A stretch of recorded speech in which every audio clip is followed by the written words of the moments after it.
धर्म प्रेमी सज्जनों तथा इस आर्यवर्त के आर्य लोगों, ये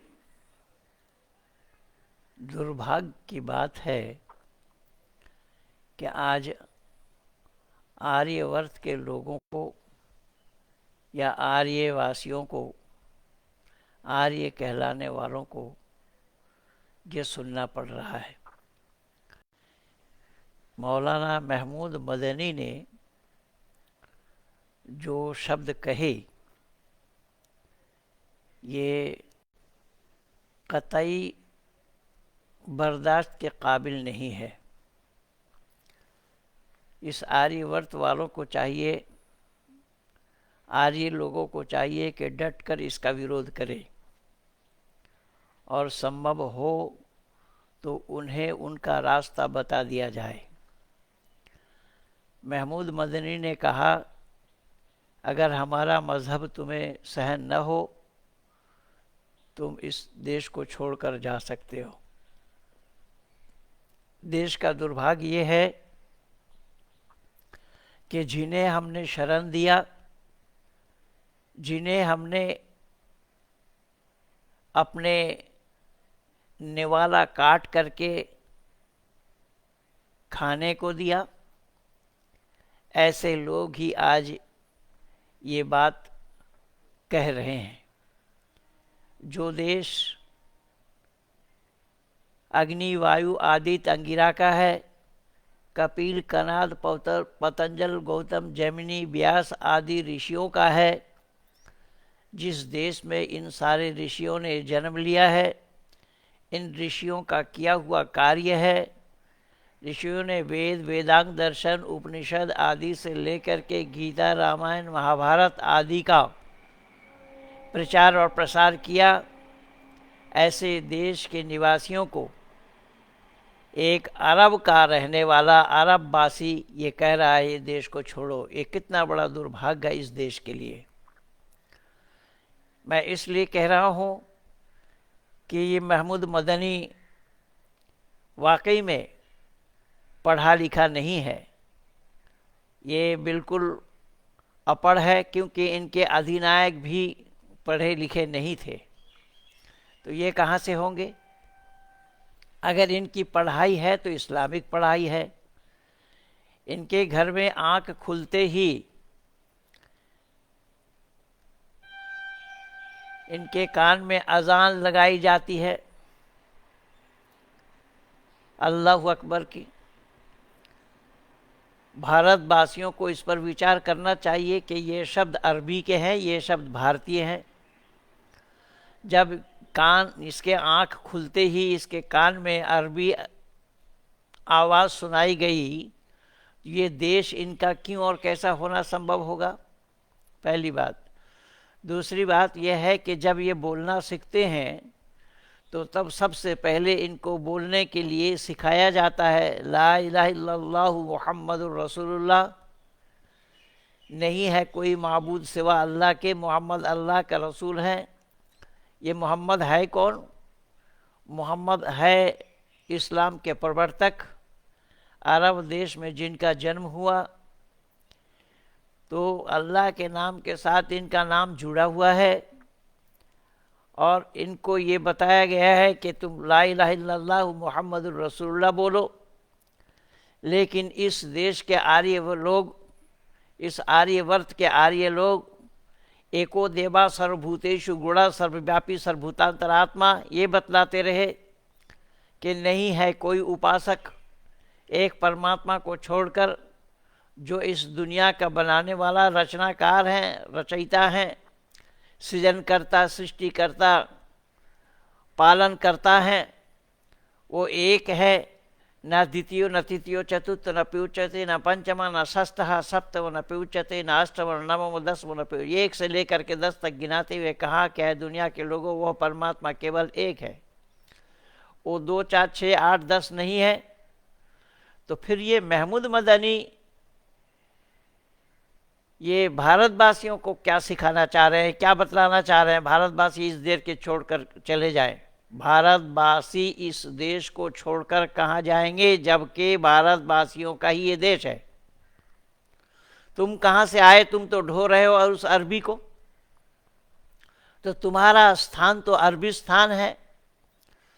जिस कुरान को तुम ढो रहे हो उस कुरान में अल्लाह ने खुद कहा, इन्ना अंज़लनाहु कुरानन अरबिय्यन लअल्लकुम ताक़िलून, कुरान को अरबी ज़ुबान में मैंने इसीलिए नाजिल किया कि तुम सही सही समझ सको और अरब वालों को समझा सको। तो ऐसे कुरान के साथ भारतवासियों का क्या संपर्क है, क्या ताल्लुक़ है? इसलिए मैं दो टुक में जवाब देना उचित समझा। यद्यपि मैं रविवार को जो वीडियो बनाया था उसमें संकेत किया था, पर आज मैं चाहा कि इसका खुलासा करना बहुत ज़रूरी है। ये भारतवासी गलतफहमी के शिकार हो रहे हैं और ये हमारी बिल्ली हमी को आँख दिखा रहे हैं, जिसकी बिल्ली उसी को ही आँख दिखा रहे हैं। हमने शरण दिया और हमें बोल रहे हैं कि इस देश को छोड़ करके चले जाओ, जबकि ये होश संभाले तो तब सारा काम इनका अरबी का है। इनको अरबी पढ़ाया जाता है, अरबी सिखाया जाता है। वो अरबी क्या है? अरबी माने ये सब्जी वाला अरबी मत समझना। यह अरबी अरब की ज़ुबान है जिसका नाम अरबी है, अरबी। तो जिसका ताल्लुक़ अरब से रहा है, जिसका संपर्क अरब से रहा है, ऐसे अरब वासियों का इस देश में क्या काम है? और इस देशवासियों को ये कह रहे हैं कि यहाँ से निकल जाओ, यहाँ से चले जाओ, इस देश को छोड़ दो।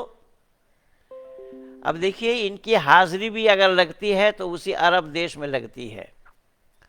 ये वहाँ जा कर के अल्लाहुम्मा लब्बैक, अल्लाहुम्मा लब्बैक, अल्लाहुम्मा लब्बैक ये कहना पड़ता उनको। ऐ अल्लाह मैं हाजिर हूँ, ऐ अल्लाह मैं हाजिर हूँ, ऐ अल्लाह मैं हाजिर हूँ। तो तुम्हारी हाजिरी जहाँ लगती है उस देश में जा कर के तुम कहो ना कि हम हाजिर हैं। यहाँ तुम कहाँ हाजिरी लगा रहे हो?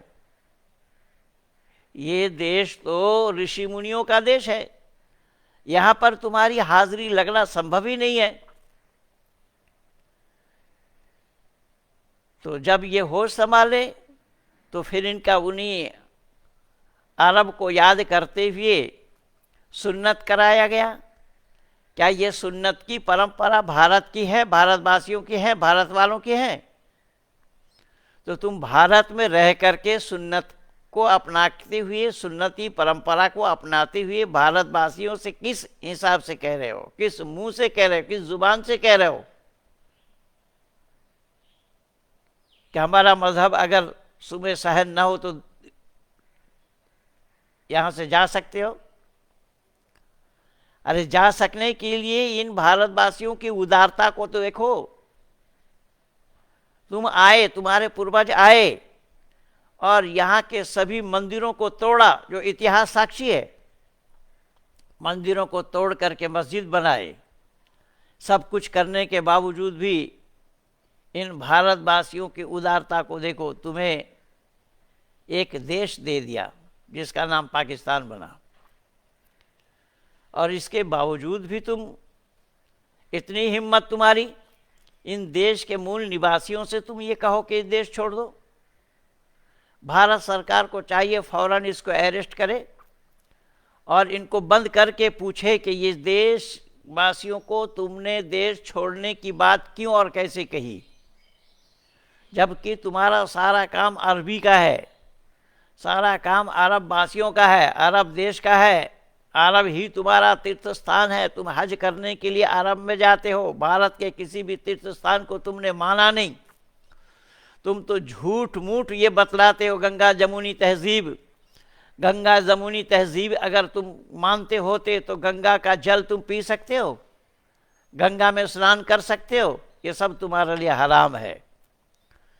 तो जिस देश में गंगा बहती है, जो गंगा वालों का देश है, ऐसे गंगा वालों के देश से तुम निकालना चाहते हो। अच्छा, मैं ये मान लिया कि देश से तुम इन गंगा वासियों को या गंगा के मानने वालों को तुमने निकाल दिया, लेकिन गंगा को कहाँ निकाल पाओगे? तुम्हारा 14 खानदान मिल करके गंगा को नहीं निकाल पाएगा, गंगा से यहाँ से हटा नहीं पाएंगे। गंगा का नाम गंगा ही रहेगा। उस गंगा को तुम आबे जमजम नहीं बना सकते हो। इसलिए मैंने तुम्हें जाहिल कहा। और वाकई में तुम लिखने पढ़ने से तुम्हारा कोई मतलब नहीं है। शिक्षा है तो इस्लामिक शिक्षा है। इस्लामिक शिक्षा इस भारतीय शिक्षा के साथ कोई भी मुकाबला नहीं है। कोई भी मुकाबला करना संभव नहीं है। भारतवासियों को अगर तुमने निकाल दिया, लेकिन इस गंगा को कहाँ निकालोगे? मैं पूछना चाहता हूँ महमूद मदनी से और उनके सारे अनुयायियों से, उनके वंशजों से, कि गंगा को कहाँ निकाल कर फेंकोगे? या गंगा को तुम आबे जमजम बना पाओगे? आबे जमजम नाम इसका बदल दोगे? मान लिया ये हिंदुओं को तुम्हें सहन नहीं है, इसलिए हिंदुओं को तुम छोड़ने के लिए बोल रहे हो। हिंदू छोड़ देंगे? देंगे नहीं देंगे वो तो सेक्रेटरी वाला मामला है, वो तो मैं पहले ही बोल दिया हूँ। लेकिन मैं पूछना चाहता हूँ दावा के साथ सीना ठोक करके महमूद मदनी से, इस गंगा को कहाँ निकालोगे? गंगा को कहाँ बहने के लिए जगह दोगे? क्या इस गंगा को आरंभ में ले जाओगे या गंगा का नाम आबे जमजम बना दोगे? तुम बता दोगे? तो इससे बड़ी मूर्खता और क्या है। इसलिए मैं दो टुक में आप लोगों तक अपनी बातों को पहुंचाना युक्ति युक्त समझा कि वर्तमान भारतवर्ष के अंदर में जो भी हो रहा है ये बहुत गलत हो रहा है। जो कह रहे हैं कि सड़क चलना दूभर है, सड़क छेक करके नमाज पढ़ने में इनको शर्म नहीं आ रही है, और फिर भी कह रहा है कि सड़क चलना दूभर है। ये जितनी भी बातें हैं ये सब बेतुकी बातें कर रहे हैं। मैं तो दावा के साथ कह रहा हूँ, इनके साथ मेरा डिबेट करा दे कोई भी चैनल वाला। मैं एक बार सुरेश चौहान जी को कहूँगा कि आपने इस महमूद मदनी का एक इंटरव्यू लिया था चलते चलते, ऐसा ही इनके साथ मेरा मुकाबला करा दें, क्योंकि सुरेश चौहान जी आपके सिवा कोई इस काम को नहीं कर सकता। इसलिए मैं सुरेश चौहान के जी से ये कहूँगा कि इस महमूद मदनी से मेरा डिबेट करा दे। आपने तो जिहाद या फसाद उस डिबेट में अपने चैनल में सभी मुसलमानों को दावत दिया था, कोई नहीं आया वहाँ सामने मुकाबला करने के लिए कि महेंद्र पाल को जवाब दो, आपने कहा था, कोई नहीं आया। और साथ ही साथ आपने वसीम रिजवी का जो 26 आयतों पर जो PIL था उसको आपने चलाया लगभग 29 दिन तक। उसमें भी आपने इस्लाम वालों को भरपूर दावत दिया, रोज़ाना दावत देते रहे, लेकिन कोई भी मुकाबला करने के लिए नहीं आया सामने। आपने तो नाम ले करके दावत दिया है। इसीलिए मैं चाहता हूँ सुरेश चौहान जी कि आप अपने चैनल सुदर्शन न्यूज़ चैनल में महमूद मदनी को बुला करके मेरे साथ डिबेट करा दें, और फिर मैं महमूद मदनी से पूछूं कि ये देश के लोग देश को छोड़ करके कहाँ जाएंगे? ये देश के लोग देश को छोड़ करके जाएंगे या तुम इस देश को छोड़कर अरब जाओगे? कौन सा स्थान है तुम्हारा? इसीलिए मैं भारतवासियों से विशेष करके ये निवेदन करने लगा हूँ कि महमूद मदनी को जवाब देने के लिए हम भारतवासियों को एकजुट होना पड़ेगा, और एकजुटता में ही ताकत है। एकजुट हुए बिना इन्हें मुंह तोड़ जवाब दिया जाना संभव नहीं है। इसलिए वीडियो को मैं लंबा न करता हुआ यहीं तक ही विराम दे रहा हूँ। ये वीडियो अच्छी लगे तो शेयर करना, लाइक करना, सब्सक्राइब करना न भूलना। लेकिन ये हिंदू तो कमबख्त है, ये शेयर करने में भी इनकी नानी मरती है। अब इनके लिए क्या बताऊं? अब ये हिंदू कायर ना होते तो आज हिंदुओं को ये अरब वाले ये कह सकते थे कि देश को छोड़ो। ये हिंदुओं की कायरता है, हिंदुओं की अदूरदर्शिता है, जिस कारण हिंदुओं को ये सुनना पड़ा है। हिंदू अभी भी चेत जाओ, अभी भी समय है। रशीद एरन ने तुम्हारे जागृति के लिए, तुम्हें जगाने के लिए एक दो बार नहीं अनेक बार विष के हलाहल को अपने गले के नीचे उतारा।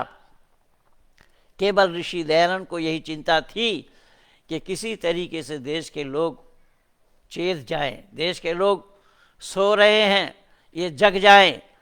देश के लोग कुंभकर्ण के वंशज बनना चाहते हैं, ये राम के वंशज बने। राम के वंशज बन करके परित्राणाय साधूनाम विनाशाय च दुष्कृताम को अपने जीवन में आचरण में लाएं, जैसा कि योगेश्वर कृष्ण ने किया है। ये दो ही महापुरुष हुए हैं, कभी भी अन्याय को स्वीकार नहीं किया, कभी भी अन्याय को सहन नहीं किया, अन्याय के विरोध में हमेशा तत्पर रहे।